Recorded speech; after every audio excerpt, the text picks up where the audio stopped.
গার্লফ্রেন্ডের সাথে room date করতে না পেরে রাগের বশবর্তী হয়ে নিজের বাইকের উপর আক্রমণ করে বাইক ভেঙে ফেললো এই ভদ্রলোক। দর্শক, বিস্তারিত আমরা তাদের কাছ থেকেই জানার চেষ্টা করবো। ভাই একটু একটু একটু আসতে, আসলে মূলত ঘটনাটা কি হয়েছে একটু বলেন তো।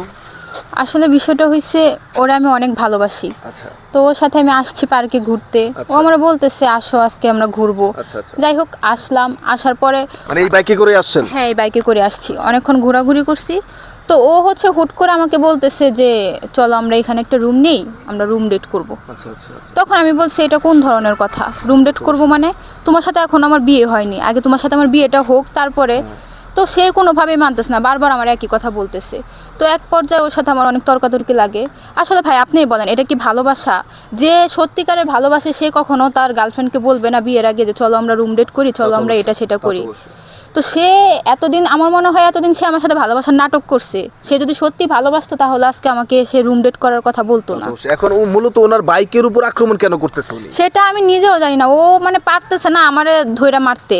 তো আমারে মারতে না পারে আমার উপরে যে জিতটা আছে ওটা এখন বাইকের উপরে খাটাইতেছে। আসলে এই যে ভাই, আপনি আপনার বাইকটা যে ভাঙতেছেন মূলত এইভাবে নিজের বাইকের প্রতি আক্রমণ কেন করলেন একটু বিস্তারিত বলেন তো।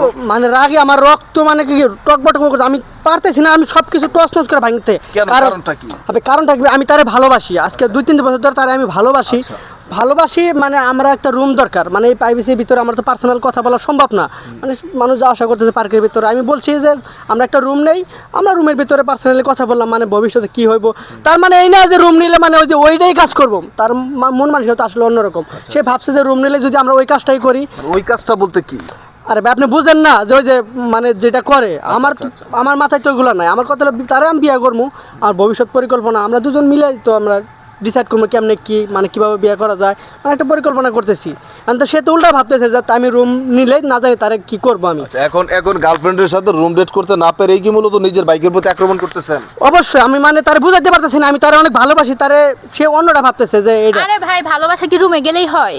ভালোবাসা পার্কে হয় না? তা তো অবশ্যই। ও আমার বিয়ের কথা বলবে, ভবিষ্যৎ পরিকল্পনা করবে, এগুলো তো পার্কে বসেও করতে পারে। তা তো অবশ্যই। এখানে তো আর খারাপ কিছু না, বা এখানে তো আর নেগেটিভ কিছু আমরা করতেছি না যে পার্কে মানুষজন শুনলে ঝামেলা হবে, দেখলে ঝামেলা হবে। এগুলো কেন রুমে নিয়ে বলতে হবে? নিশ্চয়ই ওনার কুমতলব আছে। এটা তো বোঝাই যায় একটা মানুষের মাথা কতটা খারাপ হলে একটা মানুষ তার বাইকের উপরে এই অবস্থা করে। আচ্ছা আচ্ছা, আপনাদের কতদিনের প্রেম ছিল? 3 বছর। এই 3 বছরের মধ্যে ওনার সাথে একবার রুম ডেট করেছেন? না, আমি সবসময় ওকে বলছি যে দেখো আমি চাই না আমাদের সম্পর্কটার ভিতরে খারাপ কিছু হোক। আমরা বিয়ে করি, বিয়ের পরে তো আমি সারা জীবন তোমারই থাকবো, তোমার আমার উপর সম্পূর্ণ অধিকার থাকবে। এখন যেহেতু আমরা বিয়ে করি নাই, আমি চাই না হারাম কোনো সম্পর্কে যেতে। তো এখন হুট করে ওর মাথায় কি ভূত উঠছে আমি নিজেও জানি না। ও আমার নিয়ে আসে এখন বলতেছে রুমে যাওয়ার জন্য, এই সেই। আর কি অবস্থা করছে সেটা তো আপনারা নিজের চোখে দেখতেছেন। আরে ভাই, যে মানুষটার মনের মধ্যে বিশ্বাস নাই তারে এই মানুষটার নাম ভবিষ্যতে আমি তার বিয়ে করবো কিভাবে? সে দেখানকে আমার অবিশ্বাস ভাবতেছে। আমি যদি তার বিয়ে করি তাহলে ভবিষ্যতে আমি যদি কিছু নাও করি সে সন্দেহ করবে যে তুমি ওইটাই করছো। মানে এখানকে হচ্ছে সে আমার কথা বুঝতেছে না যে আসলে এই যে পার্ক কর্তৃপক্ষ যিনি আছেন, আপনি এদিকে আসেন। আমরা যতটুকু তথ্য নিলাম, আপনি তো এই পার্কে যে ঘাস টাস কাটেন তাই না? হ্যাঁ, হ্যাঁ। মূলত আপনার এই ঘটনা কি হয়েছে একটু বলেন তো। আমাকে বলে কয়েকটা রুম দিন দিব। কে বলে এটা? এই যে এই ছেলে? হ্যাঁ। মানে কি করবেন রুম দিয়ে, কি বলছে? আমাকে বলছে কয়েকটা রুম দিবা, আমরা দুজনে একটু রুমে যাব। আচ্ছা আচ্ছা আচ্ছা আমি কই না, এখানে রুম ভাড়া দেওয়া হয় না। আচ্ছা আচ্ছা। এখানে ঘুরন যা, কিন্তু রুম ভাড়া দেওয়া হয় না। পরে? পরে আয়া দিয়ে হবে না, ব্যাগ ব্যাংকতেছে। আচ্ছা আচ্ছা, মূলত কারণটা কি, বাইক ভাঙার কারণ কি? এই তো বুঝলাম না, ওই রুমে যেতে পারলো না। আসলে আপনারা কারা, আপনারা মানে কার কি হন এখানে? না, এখানে বলতে আমরা ঘুরতে আসছি ভাইয়া। আচ্ছা, ও আচ্ছা। আমার বোন, এটা মানে আমার। পার্কে ঘুরতে আসছে? হ্যাঁ, পার্কে ঘুরতে আসছি। তো আইসা দেখে এখানে অনেক হইচই, পরে আসলাম, দেখতে পাচ্ছি যে আপুটাকে নাকি ভাইয়াটা বলছে যে রুম ডেট করার জন্য, এর জন্য নাকি এখানে এতটা গন্ডগোল হচ্ছে।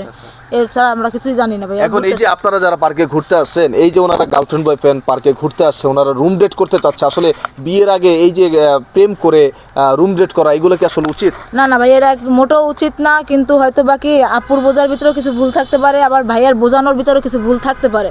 অবশ্য নিজেরা মিটাই নিলেই হয়, কিন্তু এরকম ভাঙাচুরা বা রাগারাগি করলে তো আর হবে না।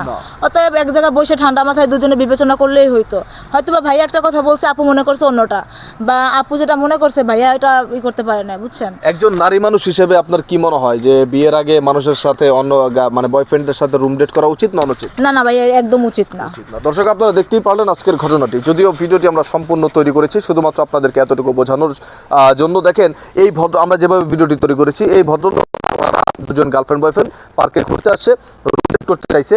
এই ভদ্রমহিলা রুম ডেট করার জন্য রাজি না হয় এক পর্যায়ে তিনি রাগ ক্ষোভ তার বাইকের উপর ছেড়েছে, বাইক মানে বাড়ি দিয়ে ওনার বাইক ভেঙে ফেলছে। এরকম একটি ঘটনা আমরা উপস্থাপনা করে আপনাদের মাঝে তুলে ধরেছি।